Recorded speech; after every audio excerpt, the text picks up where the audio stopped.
and harness these sentiments. In this regard, I offer the full expertise and support of the United Nations, including assistance to domestically driven, inclusive, and comprehensive mediation and dialogue processes. We hope that such a dialogue would include discussions at the federal member state level, encouraging as many sectors of the population as possible to have an input into consolidation of the reform process and the future of the country. The promise of the Ethiopian transition remains real and can be fulfilled with the necessary political will. Peace and stability in the country, the cornerstone of the Horn region, may well depend on it. Mr. President, allow me to offer some areas of concerted international support to Ethiopia as it traverses the current crisis. The international community must continue to call for a permanent ceasefire to be honored by all parties. We should urge Ethiopia's leaders to work swiftly to restore national unity through a process of inclusive dialogue and reconciliation. Again, the government's recent indication of its intent to do so is positive. As delivery of humanitarian services to those who have suffered this tragic conflict is vital, I urge member states to generously support these efforts.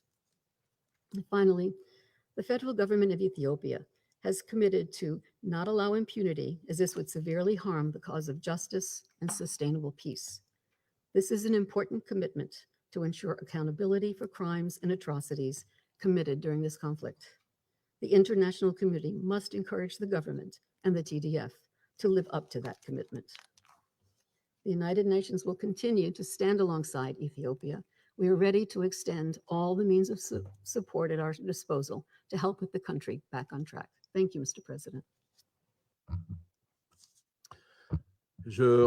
I thank Ms. DiCarlo for her briefing. I now give the floor to Mr. Ramesh Rajasingham. Mr. President, thank you. Just over 2 weeks ago, on the 15th of June, we briefed the Council on Famine in Tigray with over 350,000 people in catastrophic conditions, the worst famine situation we have seen in decades. In the short space of time since then, the situation has worsened dramatically. You have just heard from Undersecretary General DiCarlo about the political and security dynamics in Tigray and Ethiopia. What I would like to speak about is the humanitarian situation. This, I'm afraid, is more alarming than when you were briefed 2.5 weeks ago. 2 million people are still displaced, and close to 5.2 million people still require humanitarian assistance. The great majority of them, women and children. One of the most distressing trends is an alarming rise in food insecurity and hunger due to conflict. More than 400,000 people are estimated to have crossed the threshold into famine, and another 1.8 million people are on the brink of famine. Some are suggesting that the numbers are even higher. 33,000 children are severely malnourished, and moreover, the food insecurity crisis will continue to worsen during the impending rainy season, as food supplies are exhausted and the risk of flooding and waterborne diseases, including cholera, increases. Considering where we already are, this means that more people will die certainly if we do not reach them with humanitarian assistance. Let me also emphasize that what we are seeing in Tigray is a protection crisis. On 22 June, an airstrike on a busy market in Togoga killed and injured dozens of civilians. This is just one of many times when civilians have been killed in the 8 months of conflict in Tigray. As has been widely reported by senior UN officials, civil society, and others, we have multiple, credible, and widely corroborated cases of serious sexual and gender-based violence. More than 1,200 cases have been reported, with more continuing to emerge. This is likely, we fear, only a fraction of the actual cases, as stigma, shame, fear of reprisals, as well as a lack of health and psychosocial services leading to underreporting. All parties to the conflict must respect their obligations under international humanitarian law. Attacks directed against civilians and indiscriminate attacks are prohibited. Allegations of serious violations must be thoroughly and independently investigated by the state, and the perpetrators must be prosecuted regardless of who they are. Mr. President, to recall what should already be obvious to all of us, humanitarian workers must never be a target. Still last week, 3 humanitarian colleagues from Médecins Sans Frontières were brutally and deliberately murdered in Tigray. This only weeks after aid workers from the Relief Society of Tigray and the International Committee for the Development of Peoples were killed on 29 May and 28 April, respectively. 12 humanitarian workers have now been killed since the start of the conflict. Despite the challenges, humanitarian workers continue to work to reach people in desperate need. In the last 2 months, 3.7 million people have received emergency assistance, 167,000 displaced persons have received non-food items, and 630,000 people have been reached by water trucks. However, it is estimated that over 2.5 million people in rural Tigray have not had access to essential services over the last 6 months. This includes many of the people facing famine and is also part of the reason that they face famine. The lives of many of these people depend on our ability to reach them with food, medicine, nutrition supplies, and other humanitarian assistance. And we need to reach them now, not next week, now. As you have heard us say before, to do so, we need timely, unimpeded, safe, and sustained access.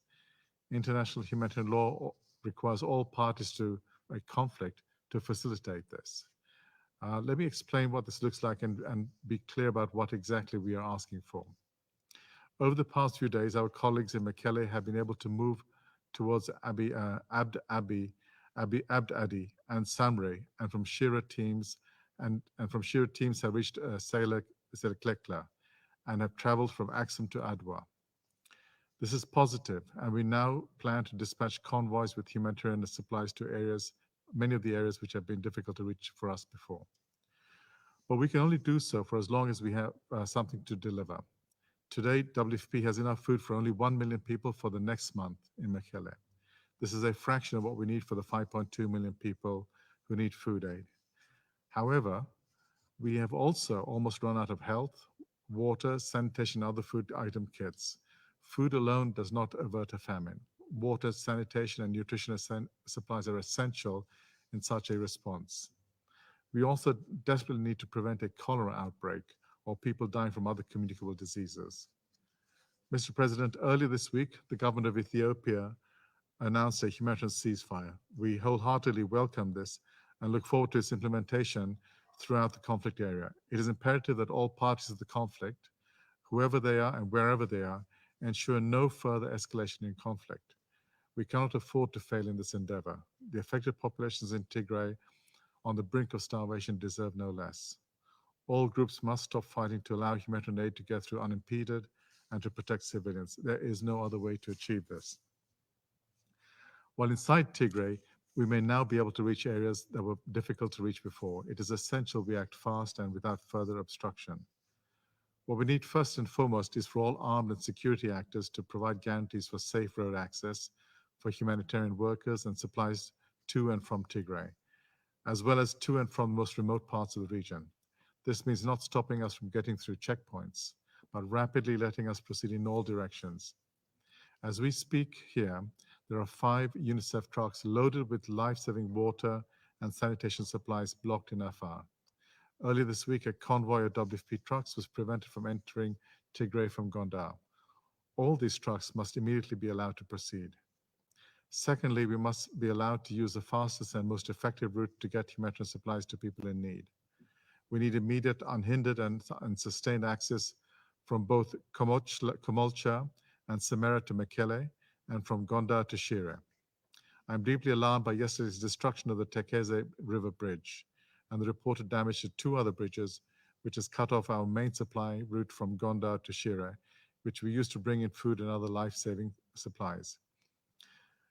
We call on the government of Ethiopia to undertake immediate repairs to these bridges and by doing so help prevent the spread of famine.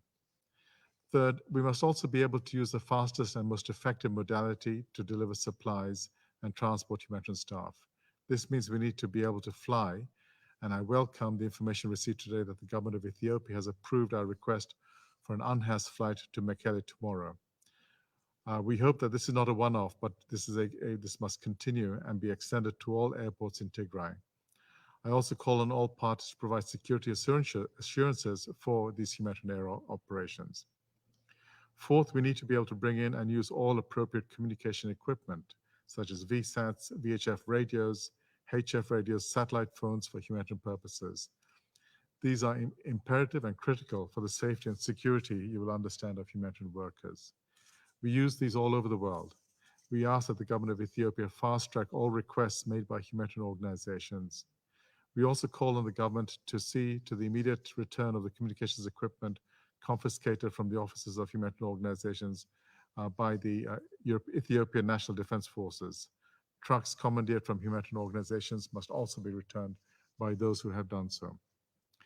We also urge the government of Ethiopia to restore and maintain electricity, communication networks, and banking services in Tigray, without which we cannot effectively reach populations, as well as to allow the free flow of essential commercial goods, including fuel, at scale. Without fuel, we cannot transport the food, and people will indeed starve. We cannot run water pumps, provide clean water, and prevent cholera, which kills. Hospitals cannot operate, and people will suffer. In short, without fuel, humanitarian operations will not be possible, and lives will indeed be lost. We have repeatedly said that the only way to stop the humanitarian situation from further deteriorating is peace. The welcomed announcement, as I mentioned, by the governor of Ethiopia of a ceasefire must be the beginning of this peace for the sake of millions of innocent civilians. The conflict has already caused enormous suffering to the civilian population. It must stop now. The ceasefire has raised expectation among the population, and we now need to reach people throughout Tigray with humanitarian assistance to prevent a spread of famine, and as I mentioned before, an outbreak of cholera. But humanitarian assistance alone is not enough. We are not the solution. Unless civilians can return to normality and farmers can access their fields, famine will take an even tighter grip on Tigray. We welcome the government's announcement today of the formation of a high-level mechanism to solve access problems and challenges in real time, and we look forward to working together to make sure we immediately reach people. There can be no reason for the ceasefire to fail and humanitarian convoys to be blocked. We hope this mechanism can be operational within the next 48 hours so as not to lose any more time nor lose any more lives. I conclude this by asking the Council, Mr. President, and all those with influence to help us save lives and prevent famine and further suffering by ensuring these fundamental requests are fulfilled. Thank you. I thank Mr. Rajasingham for his briefing. I now give the floor to those council members who wish to make statements. I give the floor now to the representative of the United States. Thank you, Mr. President. And let me start by thanking our esteemed colleague from Estonia for chairing us last month in such an extraordinarily successful way. I'd also like to thank all the briefers for your comprehensive briefing on the ongoing crisis in Tigray. The United States deeply appreciates the work you and your teams have done and that you continue to do. I also want to thank my colleagues on the Council for participating in today's open briefing. In recent months, the Council has been briefed and discussed the situation in Tigray privately a half dozen times. We've heard from NGOs and UN agencies about vast displacements, countless human rights abuses, hundreds of thousands of people facing famine, the bombing of civilians, the killing and intimidation of humanitarian workers, the systematic rape of women and girls, and unspeakable acts of sexual violence, the purposeful obstruction of humanitarian aid, the deliberate destruction of UN communications equipment. Tragically, these stories remain pervasive. As Ocha told us recently, tragedies of historic proportions are taking place in Tigray, and that's why we called for this meeting today. It's important for the people of the region to hear our voices and to know they haven't been forgotten, and for the parties to the conflict to know that we are watching. We know that millions of civilians in the region are desperately suffering, and we called for today's briefing because the conflict needs to end. We need to marshal more funding and scale up the UN response. We need to ensure respect for international humanitarian law and humanitarian access, and we need public accountability for the atrocities that have been committed. This week, the government unilaterally announced a ceasefire, stating it was doing so for humanitarian purposes. The government must now demonstrate that it truly intends to use the ceasefire to address the humanitarian catastrophe in Tigray. In fact, Ethiopian forces looted the offices of humanitarian aid organizations and destroyed communications equipment as they retreated from Mekelle. And this is beyond acceptable. All equipment looted must be returned. We have also since learned that one or more bridges were destroyed along critical access routes to Tigray. Access by road and by air, which along with electricity, telecoms, banking activity, and fuel supplies are essential to enable aid delivery. These are being denied, and we heard that today from OCHA. Humanitarian workers are reporting that it is more difficult to reach desperate people in Tigray now than it was just a week ago. Such acts, if verified, are not an indication of a humanitarian ceasefire, but of a siege. The Ethiopian government can and should prove this analysis wrong by providing unhindered movement of humanitarian supplies, commodities, and personnel into and throughout Tigray. If they do not, we believe hundreds of thousands of people could starve to death. Once again, we need access, we need aid, and we need to end the conflict. Instead of further escalation, we need all parties to negotiate a true ceasefire and then to honor that ceasefire. To be clear, this includes the Tigrayan forces, the TDF, which must also demonstrate that they will abide by international humanitarian law and work peacefully and within legal frameworks toward a peaceful solution. And there is more we need to know about the actions of other forces in the region. For the time being, with the government's ceasefire declaration in place, we have a precious opportunity. Now is the time to secure peace, right now. The members of this council can help translate this ceasefire declaration first into a sustainable peace and then into dialogue, reconciliation, and healing. If the parties to the conflict fail to seize this moment, the consequences for the people of Ethiopia will be devastating. More fighting, more famine, more abuses, more suffering by ordinary Ethiopians, and a far more destabilized Horn of Africa. Further fighting poses a risk to the integrity of the Ethiopian state and to the stability of the entire region. A meaningful ceasefire deal would affirm the redeployment of forces and the complete withdrawal of Eritrean troops and Amhara regional forces. It would facilitate unhindered humanitarian access. It would affirm neither the internal nor external borders of Ethiopia will be changed by force and in contravention of the Constitution. And it should lay the groundwork for discussions toward political solutions to the crisis. We must also recognize the wider political context in which this crisis has unfolded. Both last month's national election and the extraordinary transition that began several years ago, but which remains very much unfinished. The United States commends those Ethiopians who exercised their right to vote last month. Elections alone, however, cannot revoke the escalating polarization that has plagued the country. The next step is to move toward genuine political reform. Ethiopians must come together to confront the country's growing divisions and preserve the future of the rich and dynamic society. And if this dialogue is to succeed, either in the short term or in breaking long-term cycles of violence, all Ethiopians must be able to call it their own. Equally important will be credible and independent mechanisms for justice and accountability for the atrocities that have been committed. And to that end, we welcome the ongoing investigation by the OHCHR and the Ethiopian Human Rights Commission. And we strongly support the African Commission on Human and People's Rights Commission of Inquiry as it fully and independently investigates violations, abuses, and atrocities taking place in Ethiopia. This includes last week's senseless killing of 3 Doctors Without Borders workers, which we condemn in the strongest terms. In recent days, I've been deeply disturbed to hear from NGOs on the ground about other ways their personnel are being deliberately targeted for harassment and violence. This must stop, and accountability of the perpetrators must be done.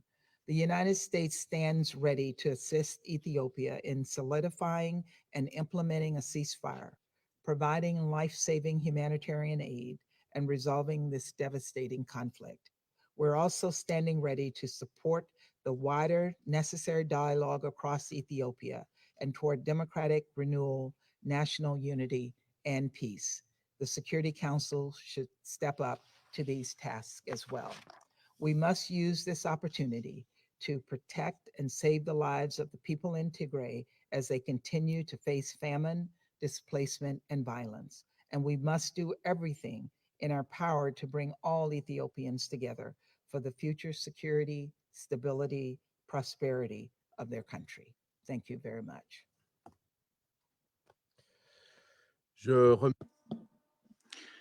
I thank the representative of the United States for her statement.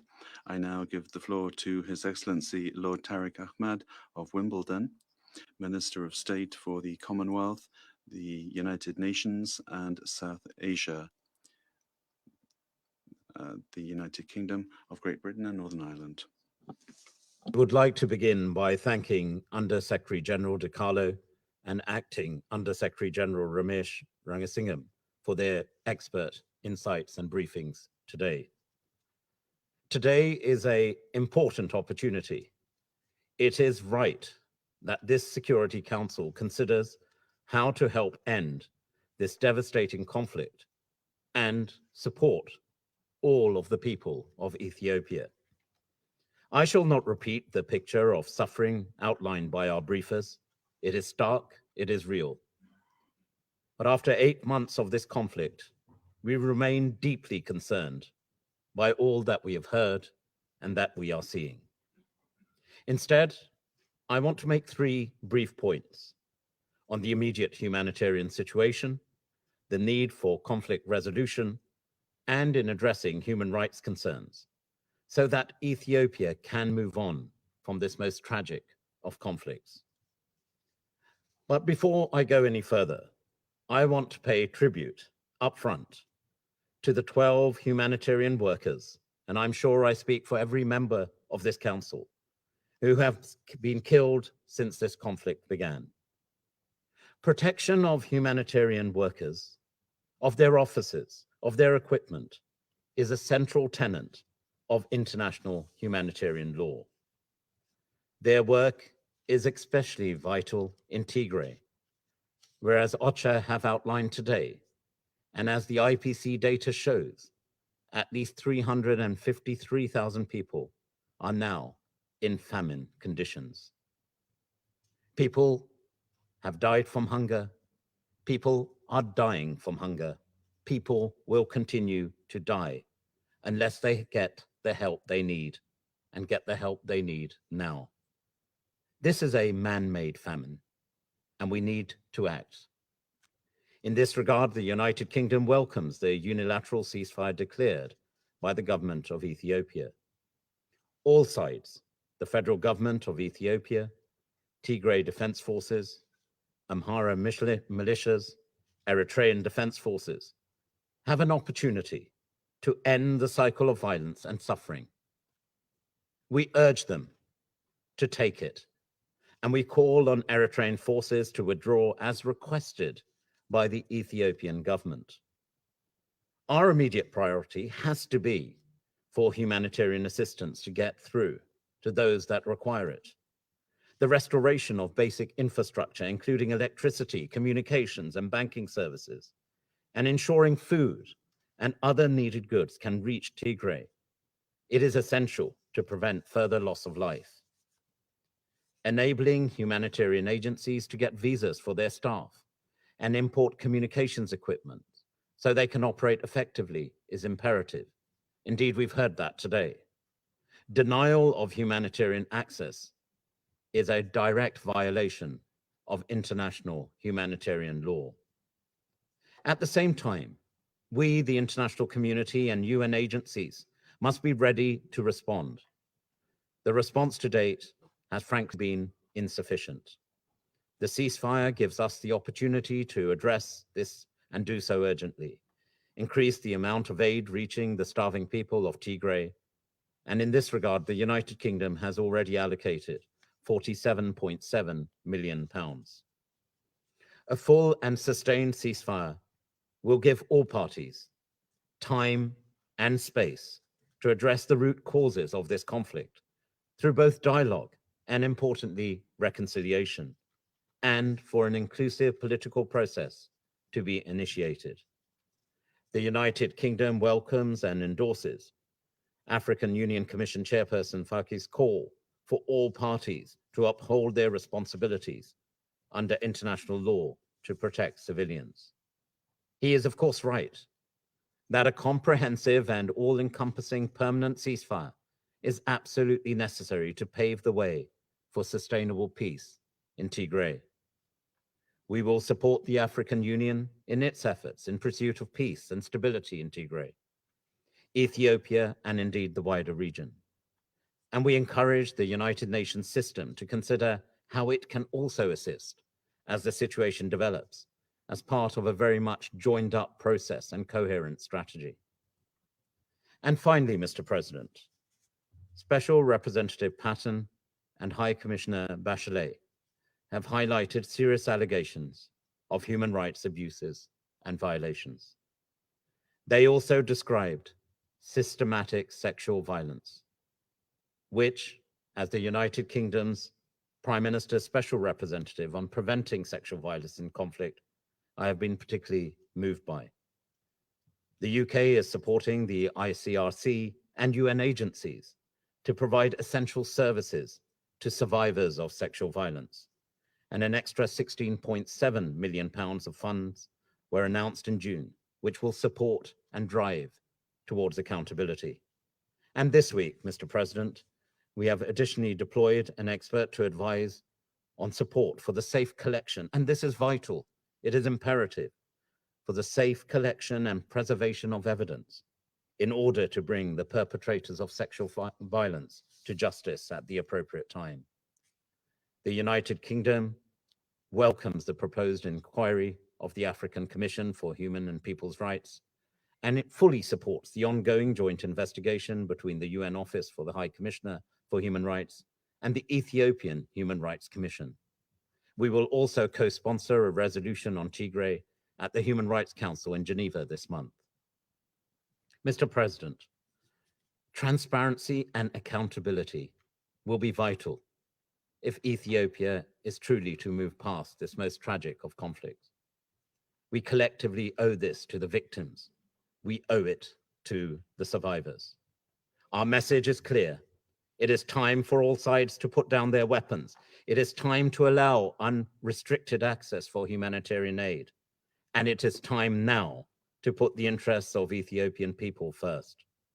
I hope this Council can now work constructively with the African Union and partners to ensure progress on these most critical of issues and turn around the situation for the sake of the people of Tigray and for the sake of all Ethiopians. Thank you, Mr. President. Je remercie. I thank His Excellency Lord Tariq Ahmed of Wimbledon for his statement, and I now give the floor to the representative of Ireland. Merci beaucoup, Thank you very much, Mr. President. and Ramesh, for your insightful yet deeply troubling briefings today. Mr. President, Ethiopia is a long-standing and important partner for Ireland. For this reason, the deteriorating crisis in the Tigray region and its severe humanitarian consequences is of genuine and deep concern for us. It's a situation which we have consistently raised and sought to have this Council address since we joined the Council in January. The Council's voice matters on this issue. Today, finally, we meet publicly and all Council members have an opportunity to send a clear message to the parties on the ground. This conflict must end.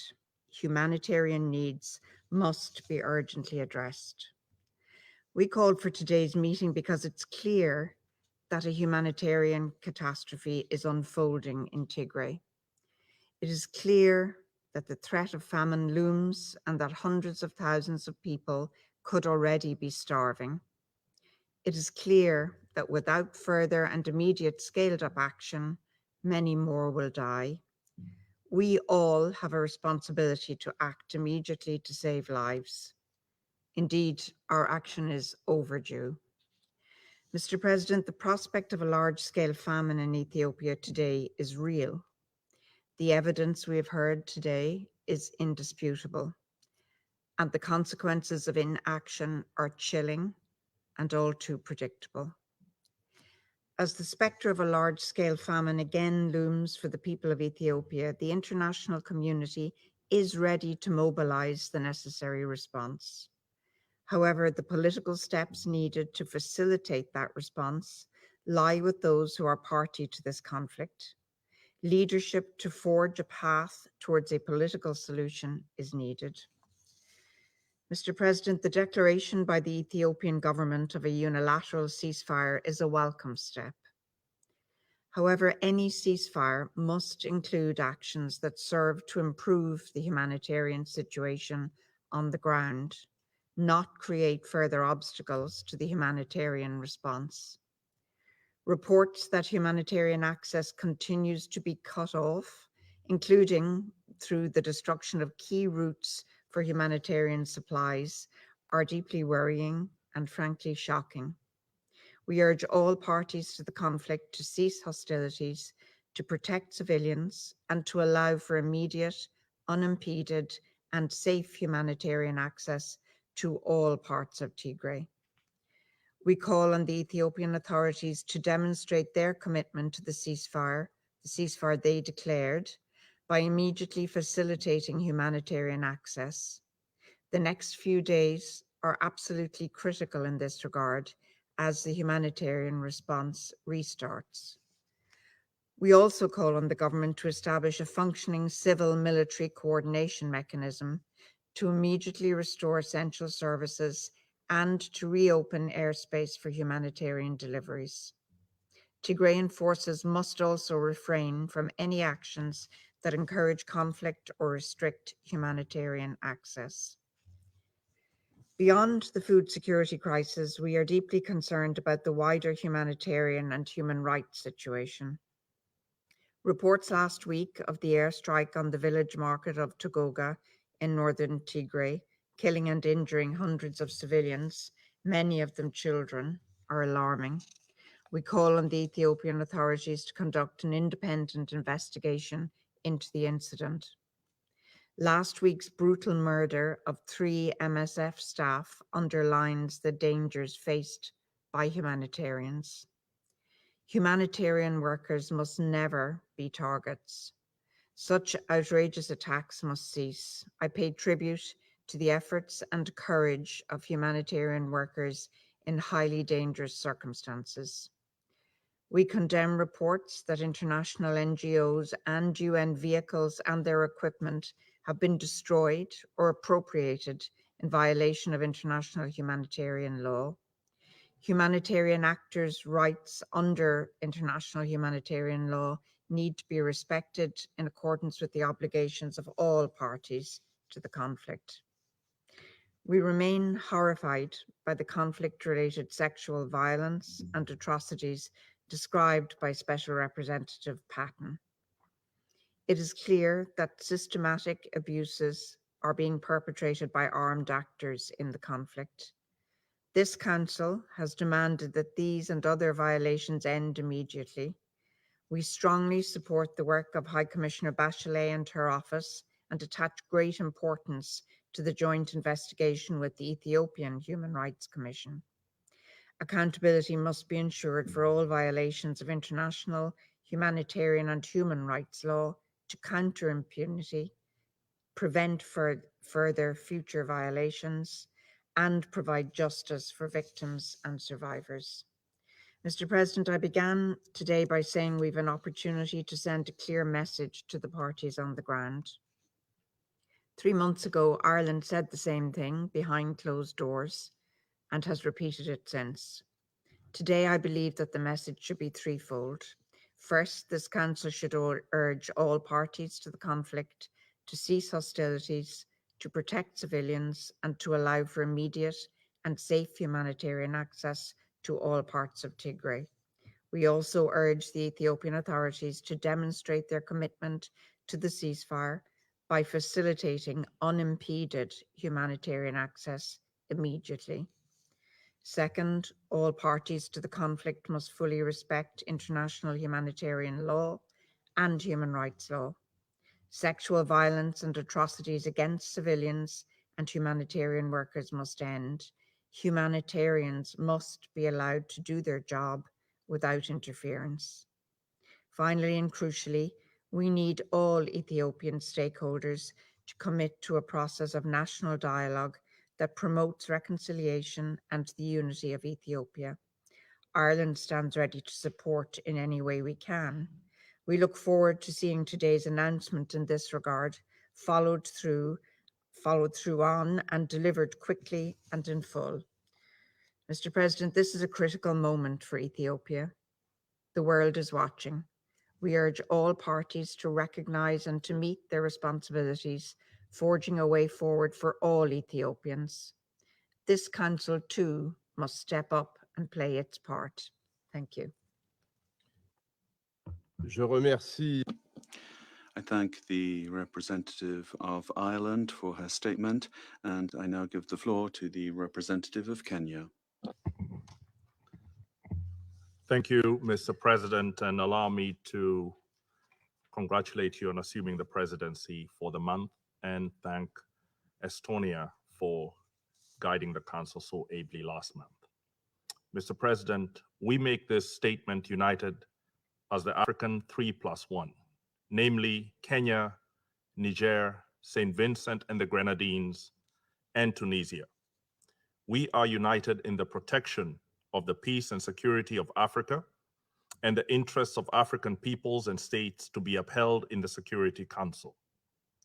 We take note of the briefing by USG Rosemary DiCarlo and Acting USG Ramesh, and we also welcome the participation of Ethiopia and thank them for their upcoming update to the Council on the developments since we last met about 2 weeks ago for an informal interactive dialogue.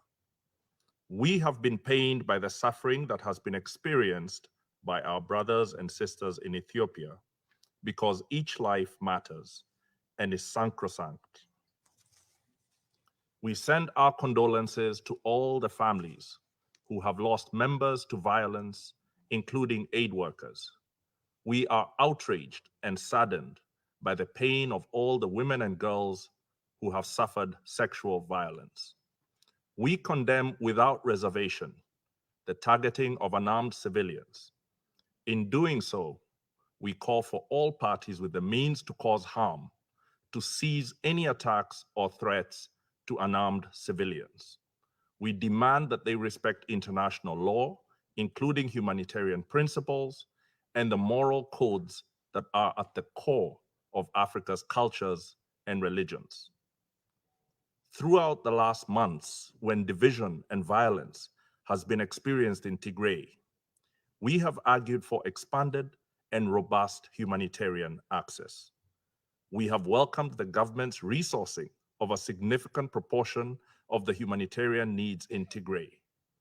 We have urged the international humanitarian community to move with speed and scale up assistance. We have applauded it and also been disappointed by the continuing shortfalls in its response. We call again for all states, international institutions, organizations, and individuals of goodwill to redouble their efforts in Tigray. We support the democratic aspirations of the Ethiopian people. As such, we have argued that the international community and the Security Council give the country space to undertake its most recent elections. We have been gratified by the interim reports, especially that of the African Union Election Observer Mission, asserting that, and I quote, despite some operational, logistical, security, political, and COVID-19 related challenges, overall, the pre-election and election day processes were conducted in an orderly, peaceful, and credible manner. Close of quote. We hope that the election becomes a foundation of a robust national conversation on peace, cohesion, development, and the celebration of diversity and pluralism. Today, the situation in Tigray remains of concern, but there are clear opportunities for peace to emerge.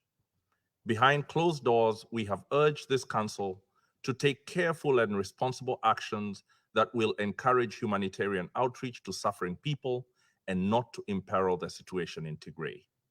We again reiterate this strong and sincere call.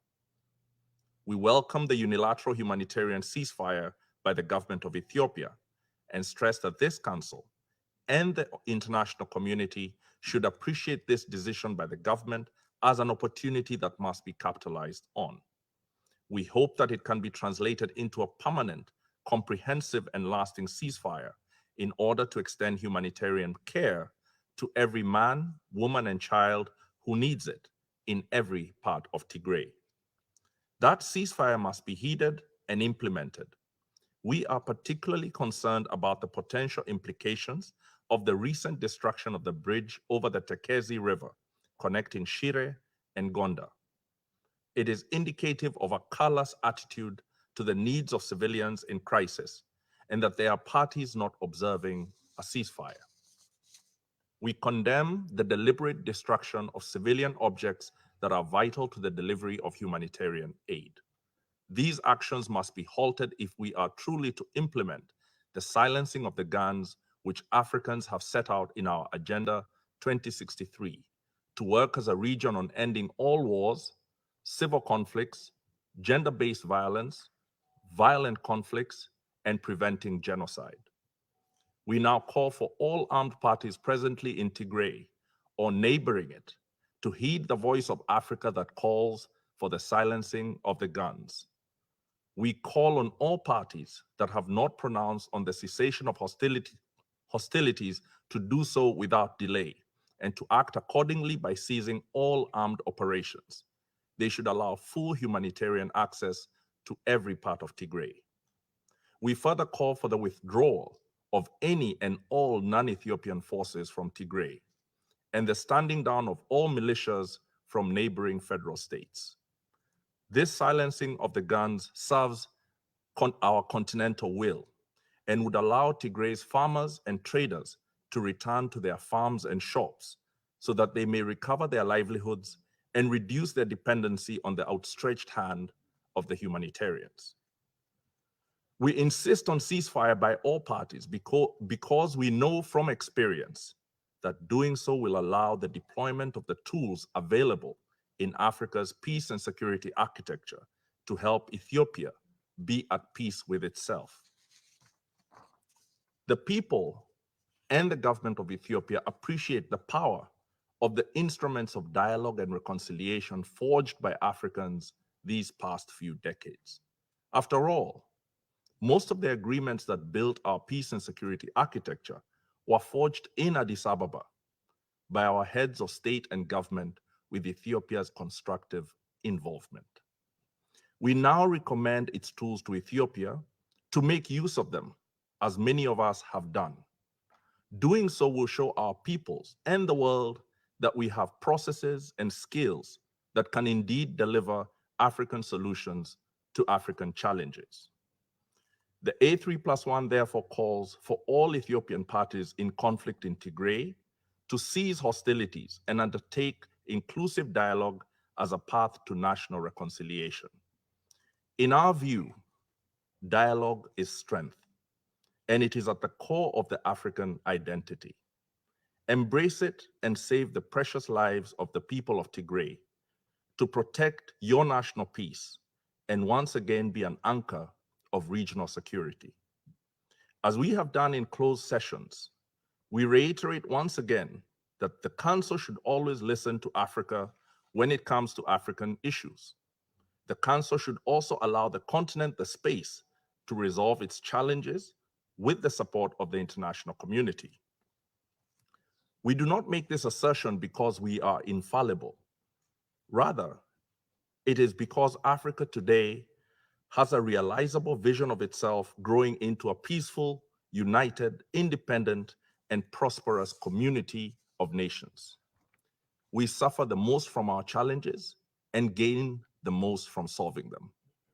It is therefore critical that the Security Council as a whole and its members understand that this debate should encourage and support African solutions, meaning in this instance, Ethiopian solutions starting in the order of ceasefire, humanitarian delivery, dialogue, reconciliation, and responsibility.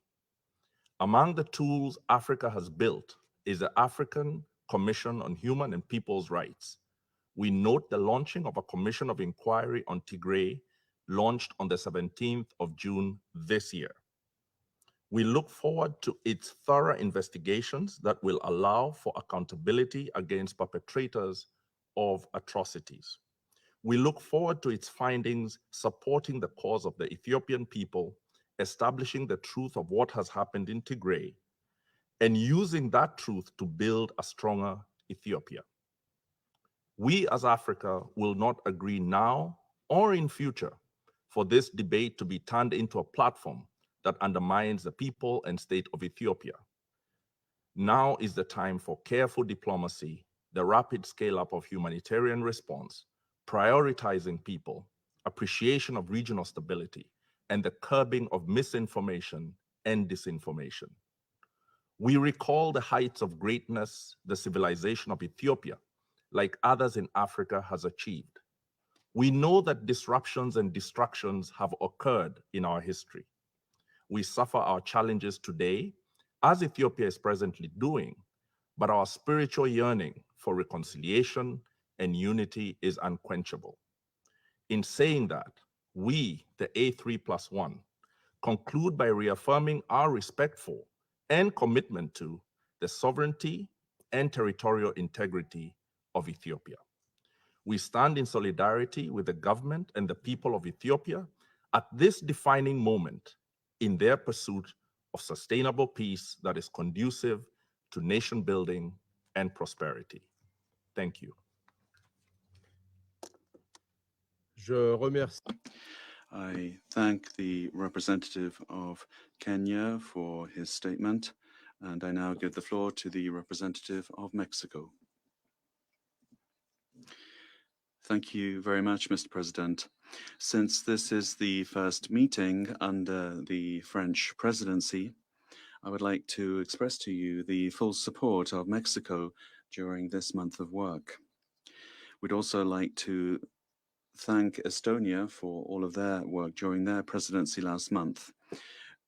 We'd also like to thank the presidency for having organized this meeting this afternoon, and we thank the Undersecretary General DiCarlo and Acting Undersecretary General Rajasingham for their briefings. And we also welcome the Minister of State, Lord Tariq Ahmad of Wimbledon, Minister of State for the Commonwealth, the United Nations and South Asia, and also the representative of Ethiopia. After 8 months of clashes, the situation in Tigray is very complex. The humanitarian situation is a source of grave concern. The conflict, as we've heard, has led to thousands of deaths, displacing millions, forcing thousands to flee, some of them towards Sudan, increasing the pressure on a country which is already going through its own delicate phase of transition. Tigray and other parts of Ethiopia have been affected by the triple threat of climate events, the locust storms, and COVID-19. The conflict is bringing us to a turning point. The continuation of hostilities would lead to a second interruption of the harvest season, and the persistence of hindrances for humanitarian access would considerably increase the probability of a generalized famine. The weakened infrastructure of hospitals is running the risk of collapsing, increasing the danger of there being a spread of transmissible and preventable diseases. The ethnic and intra-community tensions could be exacerbated, and the conflict could become extended not only to other parts of Ethiopia, but also to the other parts of the Horn of Africa. Mr. President, Mexico is concerned, and we condemn as a country all attacks against civilians and humanitarian staff. The attacks in Togoga, which led to tens of civilian deaths and more than 180 wounded, as well as against staff of Médecins Sans Frontières, are simply unacceptable. And also the reports that access is being denied to medical staff who are providing medical assistance to the injured. Let's be clear about this. This represents an unacceptable violation of international humanitarian law. It's as simple as that. Bearing in mind the multiple needs that there are on the ground, it is particularly outrageous that those that have the role of helping the population are they themselves the target of attacks, including entering into offices of the United Nations and confiscating telecoms equipment. That's why it's fundamental that there be accountability for what has happened in the context of the conflict, and particularly with regard to the multiple allegations of violations of international humanitarian law and human rights. An urgent, impartial, and independent investigation is crucial in order to clarify the facts and to provide justice. Mr. President, Mexico welcomes the announcement on the 28th of June of the government of Ethiopia of a humanitarian ceasefire in Tigray, and calls upon all the other parties to the conflict to cease any kind of hostility to ensure humanitarian access that is unlimited, irrespective of ethnic origin or political affiliations, to abstain from obstructing or damaging critical infrastructure such as communication services, bridges, and roads, which would have the consequence of isolating the area and undermining supply lines. Mexico, my country, calls for a withdrawal of the Eritrean forces from Ethiopia. The parties to the conflict must think about the consequences of their actions over the last months and recognize that there is no military solution to the conflict. Mexico calls upon all the parties to seek a solution through dialogue, beginning with a process of national reconstruction and reconciliation. Finally, it is essential to ensure ongoing regional and sub-regional involvement and mediation, as well as the support of the Security Council for all actions which lead to a political dialogue. Thank you very much, Mr. President. Je remercie I thank the representative of Mexico for her statement, and I now give the floor to the representative of China.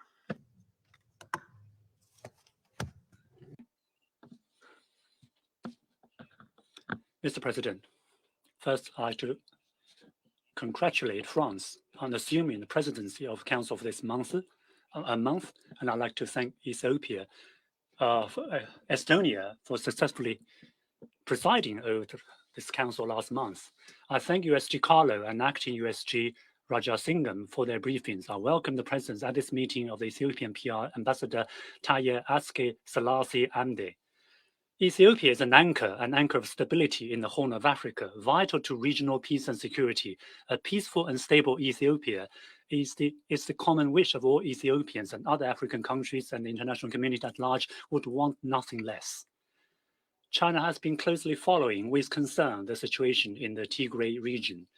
The government of Ethiopia has recently announced a unilateral ceasefire in the state of Tigray to restore normalcy in farming and humanitarian operations in the region, which China welcomes. We look forward to a comprehensive ceasefire in Tigray and support the parties concerned to resolve their differences through political dialogue, so that all people in Ethiopia, including those in the state of Tigray, can enjoy peace and stability on their way towards development and prosperity. China supports the AU's continued constructive role and welcomes the assistance extended to Ethiopia by AU Commission Chairperson Faki.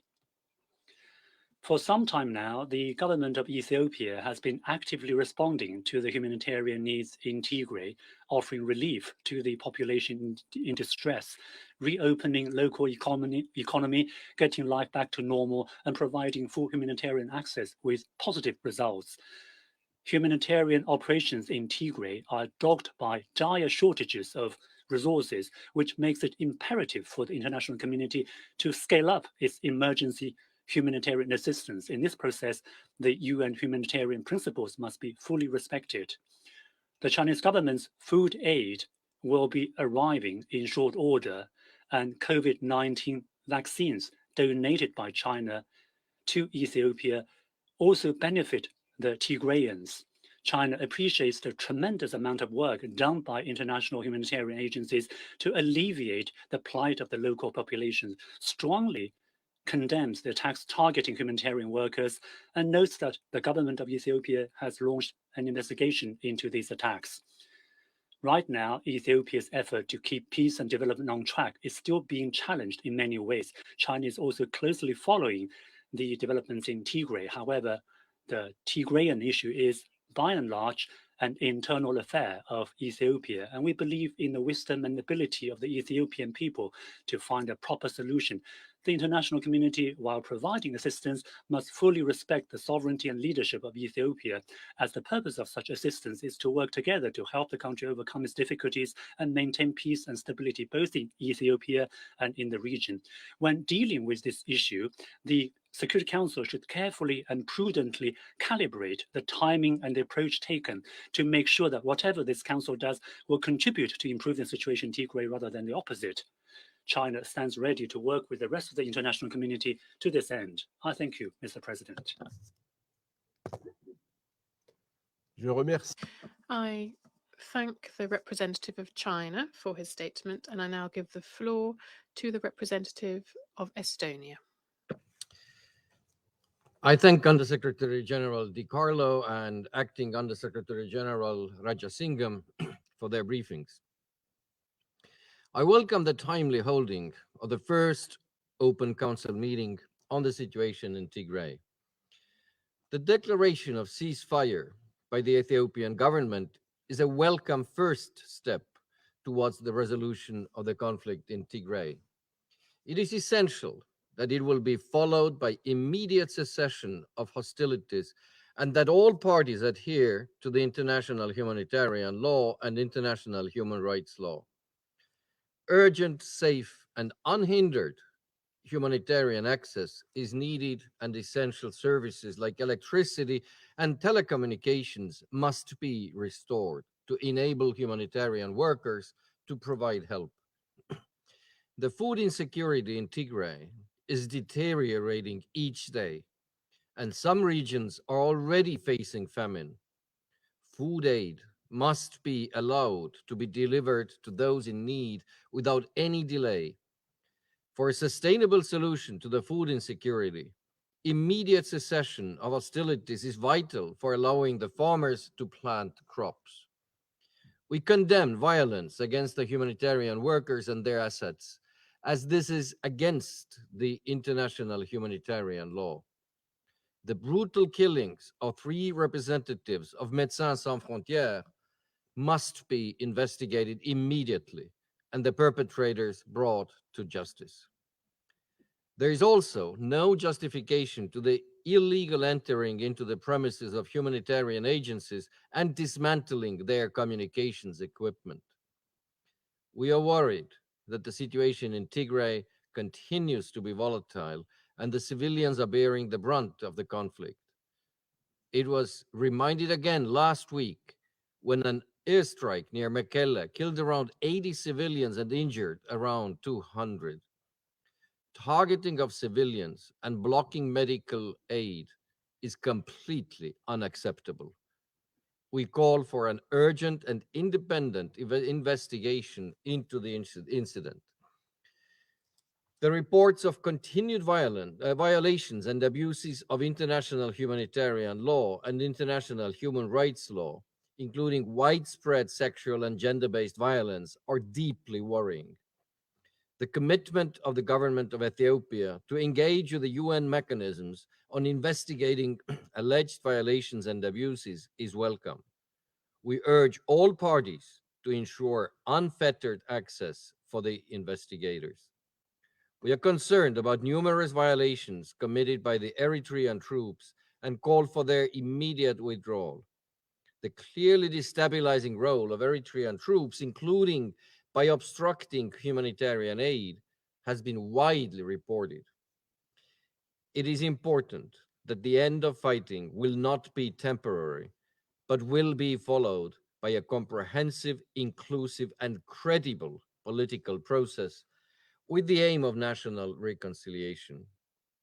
Finally, it is clear that the ongoing conflict in Tigray constitutes a threat to international peace and security, which is why it is vital that the issue remains a priority in the Council's agenda. Merci, Monsieur le Président. Thank you, President. I thank the representative of Estonia for his statement, and I now give the floor to the representative of India. Thank you, Mr. President.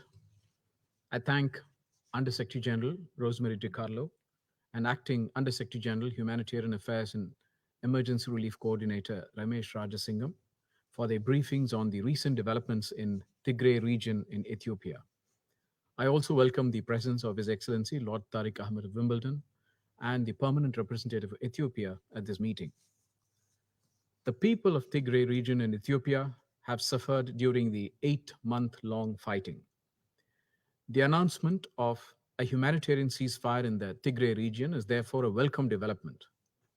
We commend the government of Ethiopia for taking this decision and welcome the measures it has taken to address the humanitarian situation. This positive step should help ease the tensions and sufferings of the people. We hope that today's meeting will help in de-escalating the situation on the ground and bring about reconciliation and peace in the region. We also believe that the presence of external armed actors in the Tigray region militate against return to peace, and we call for an end to this. It is important that all stakeholders respect the ceasefire, allow humanitarian aid to reach all those in need, and allow for regular farming activities to take place. This ceasefire period must be used for scaling up humanitarian aid immediately, which must reach those areas where access has been difficult due to the violence. We continue to urge all humanitarian agencies and the authorities to scale up and coordinate to bridge the gaps on the ground, especially since there has been a cumulative set of factors which has made the situation worse. We appreciate the fact that the Ethiopian authorities have not only been providing humanitarian assistance, but have also granted humanitarian access to a majority of areas under stress and encourage it to continue on that path. We also underscore the importance of adhering to the UN guiding principles of humanitarian assistance, and we also call for protecting all humanitarian workers. India calls for restraint and engagement by all stakeholders in a spirit of dialogue and reconciliation. We urge that the space provided by this humanitarian ceasefire be used to open channels of communication, pursue dialogue, and find a peaceful and sustainable solution. All stakeholders must desist from rhetoric and threats, spreading misinformation, and raising tensions during the ceasefire. Instead, steps must be taken by all stakeholders to disengage and reduce tensions and work towards restoration of normalcy in the lives of people in the affected region. We call on the Ethiopian government to sustain the ceasefire and find a way to address this conflict in a manner that serves the interests of all its people in line with the federal constitutional provisions. We also encourage the government of Ethiopia to follow up on their commitments to investigate all allegations of human rights violations and to persist in efforts to hold the perpetrators to account in accordance with the law. We look forward to an early conclusion of the investigation by the Ethiopian Human Rights Commission and the UN OHCHR.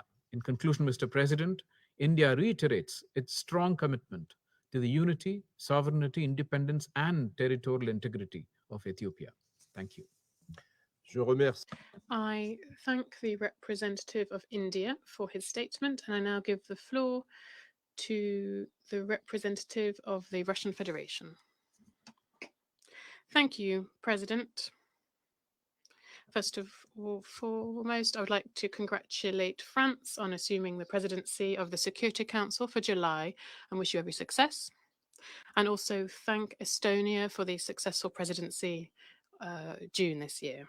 We very carefully listened to the briefings on the situation in Tigray from USG DiCarlo and acting USG for Humanitarian Affairs, Ramesh Rajasingham. We also welcome the personal participation of the permanent representative to the UN of Ethiopia, Tahir Selassie. President, first of all, I'd like to express our regret as to the format of today's meeting and caution our colleagues against using it to further destabilize an already complex situation in Tigray and weakening the political position of the federal authorities there. We believe the problem today, in one way or another, is an internal affair of Ethiopia, and we shouldn't forget about that. We're closely following the development of the complex situation, and we believe that the Ethiopian federal government's unilateral decision on the 28th of June for immediate cessation of hostilities in Tigray is a step in the right direction. We hope that all warring parties will demonstrate the necessary political will, which would enable to put an end to this bloodshed and improve the humanitarian situation and gradually bring about social economic stabilization. It would allow us to allow crops to be planted and IDPs to return home. We call on all partners of Addis Ababa to support steps taken by the Ethiopian government for a return to peace for the region and for life to return to normal. We also believe that in addressing this domestic Ethiopian conflict, there is a decisive role to be played by Ethiopians themselves, with assistance first and foremost from the African community. The new turn of events in the region should not distract from addressing the ongoing serious socioeconomic problems in Tigray. In recent months, the Ethiopian government has made a substantial contribution to rebuilding destroyed infrastructure and meeting humanitarian needs in the region. On data that we have available to us, they have spent more than $2.5 billion on this. We call on OCHA and humanitarian agencies working in the region to continue to accompany these efforts, fully in line with UN General Assembly Resolution 46182 and fully complying with the guiding principles of humanitarian assistance. We expect the humanitarian community to draw up an objective picture of the humanitarian situation and define the real requirements of the people in the region. We are aware that a group of Western countries submitted a draft resolution to the 47th session of the UN Human Rights Council in Geneva on the human rights situation in Tigray, which, as we see it, has an accusatory slant towards the Ethiopia's leadership.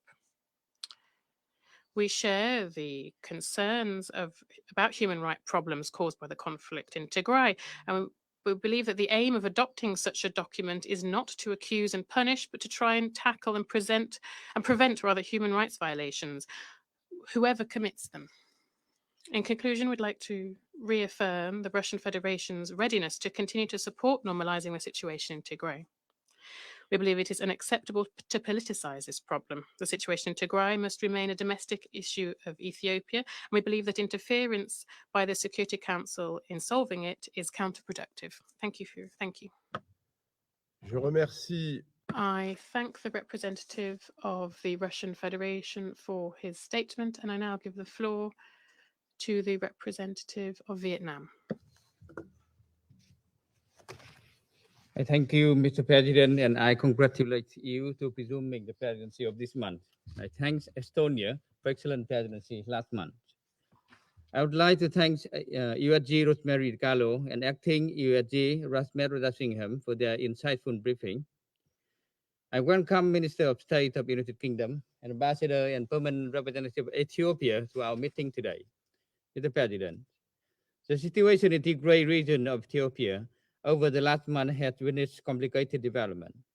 It has resulted in multifaceted hardship for millions of people, which are concerns of international community, including those expressed by the Secretary General about the alarming level of violence and killings against civilians, including women, children, and humanitarian workers, as well as destruction of infrastructures indispensable to civilian population in Tigray. These acts of violence are totally unacceptable and run counter to international humanitarian law. We call for immediate cessation of hostility, upholding responsibility under international humanitarian law, and ensuring the protection of civilians, especially women and children, with a view to so addressing the mounting difficulties that the people have to face after months of hostility. Mr. President, the ongoing humanitarian situation in Tigray is of much concern. We welcome the effort by the government of Ethiopia in order to help alleviate the above-mentioned difficulties. The conflict is resulting in other systemic issues that may lead to further deterioration, especially the high risk of famine. Children are suffer the most. UNICEF projects that 56,000 children under the age of 5 in Tigray will need treatment this year for severe acute malnutrition. 33,000 children in accessible part of Tigray will face imminent death unless they are given immediate help. In the face of such dangers, we call on all parties to fulfill their obligation under humanitarian law to prevent the famine from occurring. It is important now to ensure safe, effective, and efficient delivery of and access to humanitarian assistance in the Tigray region and bordering area. In this process, this assessment and delivery of humanitarian assistance should be taken into account local particularities and in consultation with the government of Ethiopia, with the president. While responding to humanitarian need is one urgent task, it is equally important to earnestly strive for the peaceful solution of differences among parties concerned. The current crisis stems from the complicated political, historical, and ethnic reasons. And this background requires relevant parties to patiently engage in dialogue and reconciliation rather than further hatred. It is high time for a compromise to be made toward a comprehensive solution for sustained stability and development in Ethiopia on the basis of principle of international law and the UN Charter. We call on Ethiopian authority and on other concerned parties to give the highest priority to the interest of its people.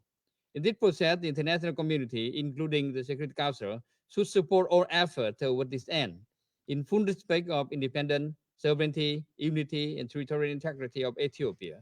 And in this connection, we welcome the recent ceasefire declaration by the government of Ethiopia and expect all parties to make it a long-term and comprehensive one. Furthermore, we call on all parties concerned to take advantage of this opportunity to engage in constructive dialogue and refrain from further bloodshed and confrontation rhetoric that may drive each other further apart. And we believe that it is the only way, viable path, for finding a common ground and a peaceful way out of the current crisis in Ethiopia. Mr. President, the conflict and situation in Tigray have had certain impact on the region that require relevant parties to exercise self-restraint. And under these circumstances, the principle of non-interference in international affairs of state and settlement dispute by peaceful means should always be upheld. And in this connection, we support the constructive engagement of neighboring countries and international organizations, especially AU and IGAD, in supporting the party concerned to promote dialogue, build trust, and provide humanitarian assistance for Ethiopia so as to help its people return to normal life. The efforts so far by various humanitarian agencies, including those of the UN, are highly commendable. We call on international community to continue support the Ethiopian people in their pursuits for peace, reconciliation, and reconstruction of their countries. I thank you, Mr. President. Je remercie.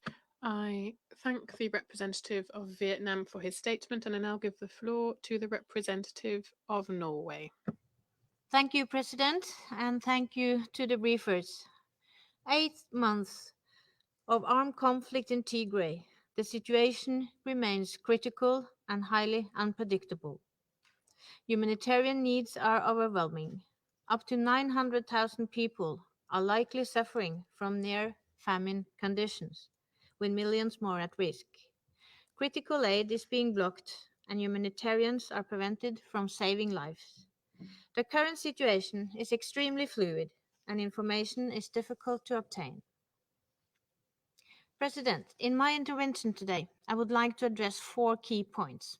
First, we reiterate and emphasize our call for unrestricted and unconditional humanitarian access into and within all parts of Tigray.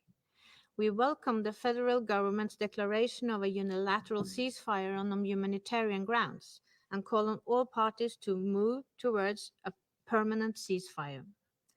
However, despite this positive step, we have received credible reports from several border crossings that humanitarian actors are still being denied access. Let me be clear. The primary responsibility of the protection of citizens rests with the state.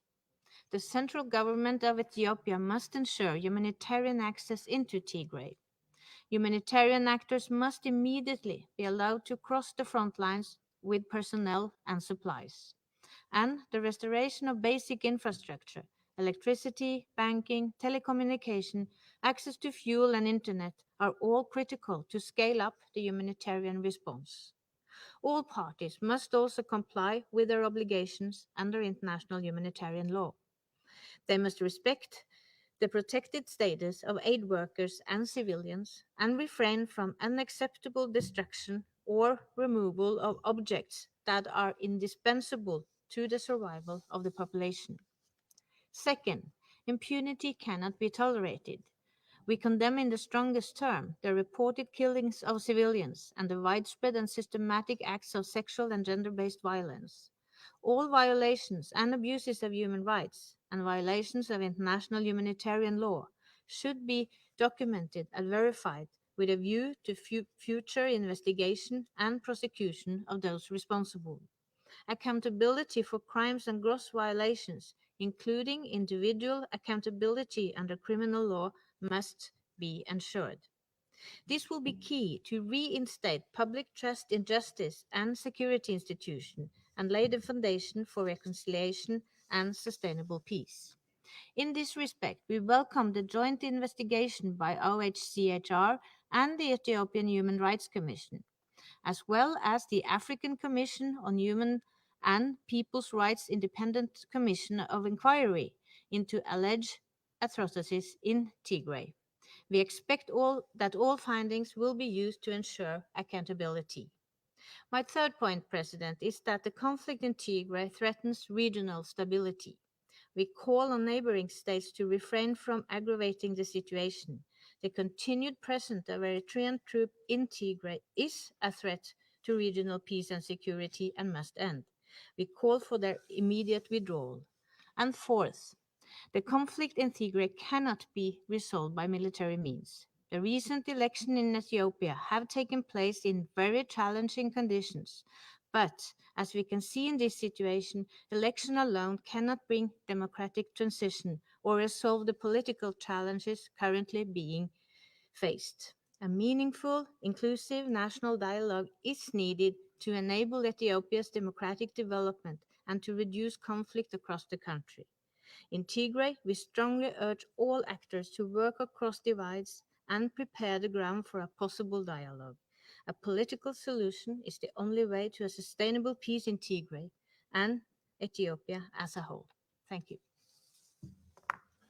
Je remercie la représentante de la Norvège. I thank the representative of Norway for her statement, and I will now deliver a statement in my capacity as representative of France.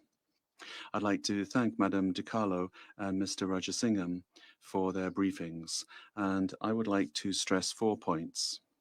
After 8 months of conflict, the retaking of Mekelle by Tigray forces shows that there will be no military solution to the crisis. The announcement of a ceasefire could be a major development if it is rapidly consolidated. We call upon all parties to act responsibly by expressing without delay their commitment to a definitive cessation of hostilities and also an end to all forms of violence against the population. The Eritrean forces must immediately leave Ethiopian territory in accordance with the request formulated by the Ethiopian authorities last March. We take note of the information regarding the redeployment of the forces towards the border, which must be quickly verified. Secondly, it is a matter of urgency to ensure safe and unhindered humanitarian access. There are immense humanitarian needs, and electricity must be restored, as well as communications and banking services. We call for a lifting of all barriers, particularly by the reopening of the Mekelle airport, the granting of long-term visas to humanitarian workers, and the authorization of satellite communications. Vital infrastructure for providing aid to the population must be preserved. France renews its condemnation of the deadly attacks that struck the workers of Médecins Sans Frontières. At least 12 workers have lost their lives since the beginning of the conflict. These crimes must not go unpunished. The protection of humanitarian and medical staff is an obligation that applies to all the parties. The preservation of the unity and territorial integrity of Ethiopia is a priority. That's my third point. The launching of a national dialogue, including representatives of all parties and all regions, must contribute to this. We call upon all of the political and military forces in Ethiopia to abstain from any action which could add to the instability. Reconciliation also means fighting impunity. It is imperative that the investigation into serious violations of human rights committed in Tigray continue, led jointly by the High Commissioner for Human Rights and the Ethiopian Human Rights Commission. It is important that credible investigations are carried out in full transparency. And finally, France is concerned at the impact of the crisis on regional stability. We call upon countries in the region to resolve their differences through dialogue and to respond constructively to the mediation efforts of the African Union. I thank you. I now resume my functions as President of the Council, and now I give the floor to the representative of Ethiopia.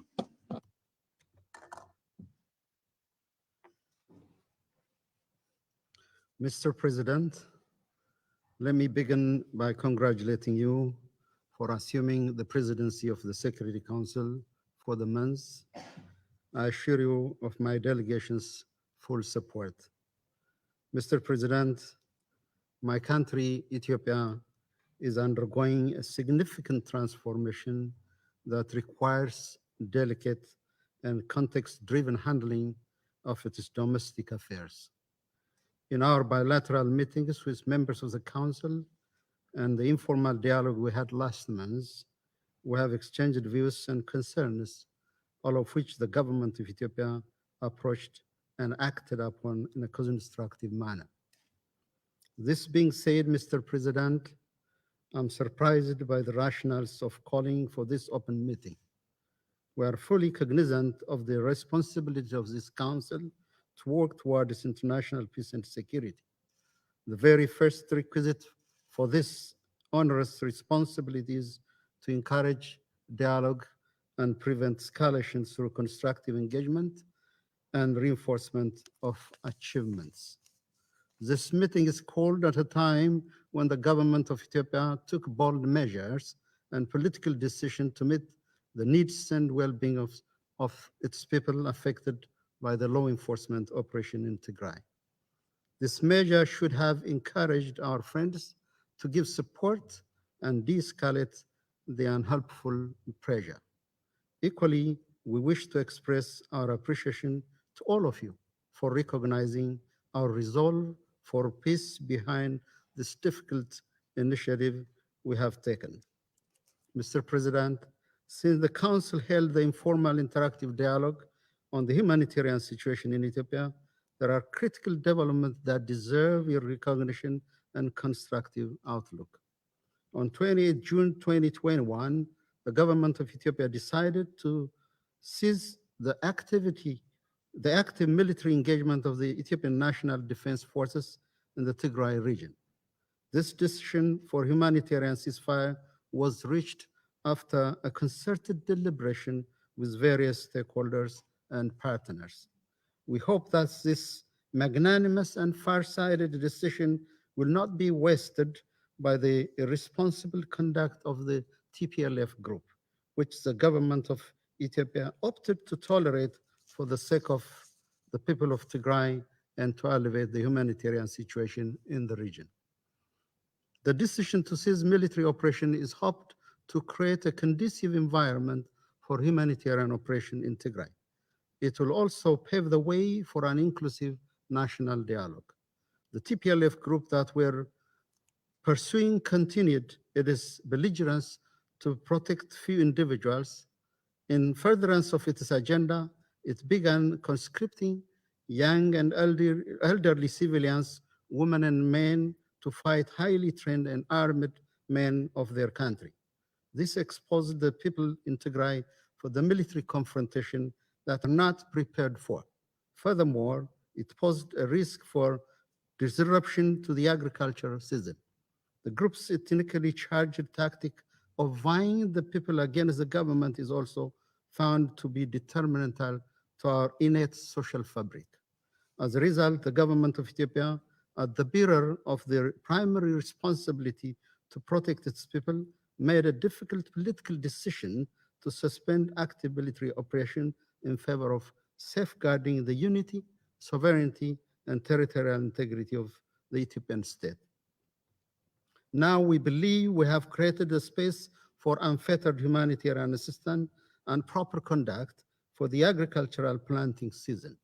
In addition, we will augment humanitarian efforts in the region, including distribution of food and non-food items from warehouses across Tigray. The National Disaster Risk Management Commission and the 5 humanitarian agencies deployed in all waradas of the region are set to resume their function. Furthermore, we are in the process of adapting the humanitarian assistance guideline and coordination mechanism to the new development. Public services will also resume once we create a situation for the safe operation of the infrastructure and their operators. Mr. President, Ethiopia faces the inevitable journey of addressing the political and structural underpinnings of what we had experienced last November when our defense forces were attacked from within. The immediate need lies in creating an environment for the delivery of much needed humanitarian assistance. In this regard, the government will continue to exert maximum effort and allocate the available resource toward this end. We welcome and appreciate the concern expressed by the council members for our compatriots in Tigray who have regrettably sustained the burden of the impact of the law enforcement operation due to the cowardly tactics of the TPLF group. It is important to underline that wounds and sufferings of all Ethiopians are unacceptable. The shortcomings in preventing these sufferings are not something the government belittles.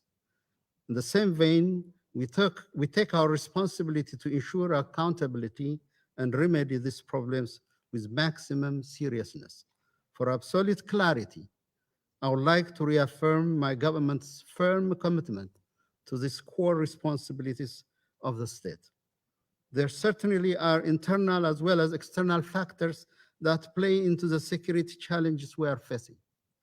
The external security threats against us through no fault of or provocation on our part are complicating our internal political dynamics and distract us from key national priorities. I wish to implore this council to act with full awareness of this external challenge Ethiopia is facing. Mr. President, following the organization of peaceful and successful national elections this month, efforts are now geared towards building a stronger, united, and democratic country. In this connection, the Ethiopian government is developing a roadmap for inclusive dialogue to ensure a lasting peace and stability. I want to reaffirm my government's resolve to continue ensuring accountability for human rights abuse and crimes committed in the Tigray region. We will make sure that impunity is not tolerated. We remain committed to work with all bilateral and multilateral partners through genuine partnership and understanding that the government of Ethiopia is more than capable of overcoming these challenges. We encourage council members to play a constructive role in supporting the Ethiopian government in the implementation of the humanitarian ceasefire. We thank Council members who have welcomed this positive gesture again. In contrast, I would like to make it clear that the political pressure and hasty bilateral coercive measures against Ethiopia are unacceptable and violate basic tenets of international law. Excessive pressures will put this ancient country of 110 million people to the precipice and deep ravine with no possibility of recovery. The people of Ethiopia are indeed watching and should not perceive that our pronouncement is pushing them to the abyss and into the endless political fissure. For Ethiopia, it is a moment of introspection, a genuine revisit of our success and challenges. The main issue is how to heal our wounds. There are uncompleted grievings, mournings, such as the Maikadra massacre by the TPLF youth group, the suffering of the people of Wolkayet and Tagade, who have been evicted from their ancestral land over the last 30 years. So there needs to be proper closure. The political culture of impunity should have closure. We know that what exalts us as a nation is to overcome our own challenges. What would elevate us as a nation is our commitment and the commitment of our people to stand for peace. We might be poor, but we have also hope. We are people with values, cherished ones. For Ethiopia, hope is still alive. In conclusion, I hope Council members will take the situation in my country in the right perspective, understand the magnitude of the challenges we face, and also recognize the important step that we have taken in this regard. What we really need at the moment is the support, understanding, and solidarity of the international community. That's why I want to end by appealing to international partners and friends of our country to continue scaling up humanitarian support to meet humanitarian needs across Ethiopia. I thank Mr. President. Je remercie. I thank the representative of Ethiopia for his statement. There are no more names inscribed on the list of speakers. The meeting is adjourned.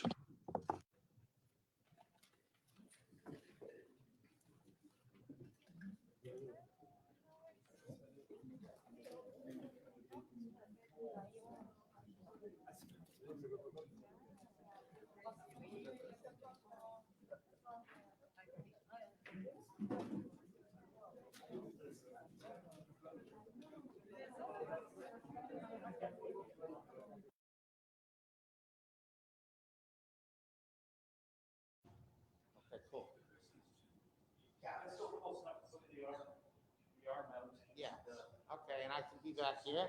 I get down? Very good.